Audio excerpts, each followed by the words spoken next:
ఇడ్లీ తయారు చేయాలి అంటే కొంచెం ఓపిక ఉండాలి. ఎక్కువైతే కడగడానికి ఇంకా ఓపిక అవసరం అనుకోండి.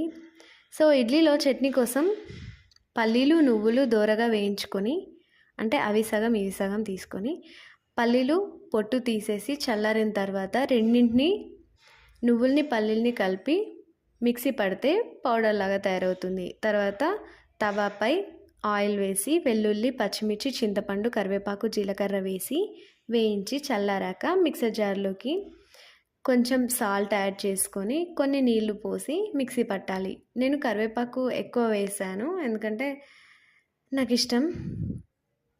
కరివేపాకే కదా అని తీసి పారేయొద్దు, దాంతో కూడా చాలా హెల్త్ బెనిఫిట్స్ ఉన్నాయి. నెక్స్ట్ ఓవర్ నైట్ మనం ఫార్మెంటేషన్లో పెట్టిన ఇడ్లీ బ్యాటర్ని తీసుకొని ఇడ్లీ ప్లేట్స్లలో కొంచెం ఆయిల్ రాసి పక్కన పెట్టి, తర్వాత ఇడ్లీ పాత్రలో కొన్ని నీళ్లు పోసి బ్యాటర్ వేసుకున్న ఆ ప్లేట్స్ని ఆ పాత్రలో పెట్టి ఉడికించాలి. మరొక వైపు చట్నీకి పోపు రెడీ చేస్తున్నాం. కాగిన నూనెలో ఆవాలు, జీలకర్ర, కరివేపాకు, ఎండుమిర్చి వేస్తే చట్నీ రెడీ. ఇడ్లీ రెడీ అవుతుంది. కిచెన్లో నాకు విజిల్ వేసే వాటిలో ఇడ్లీ పాత్ర ఒకటి.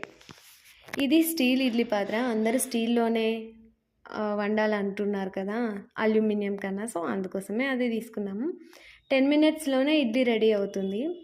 వేడివేడిగా ఇడ్లీ, పల్లి నువ్వుల చట్నీతో మార్నింగ్ బ్రేక్ఫాస్ట్లో ఇడ్లీ అండ్ చట్నీ అదిరిపోతుంది. ఇడ్లీ ఆవిరిపైన చేస్తుంటాం కాబట్టి soft and healthy for everyone.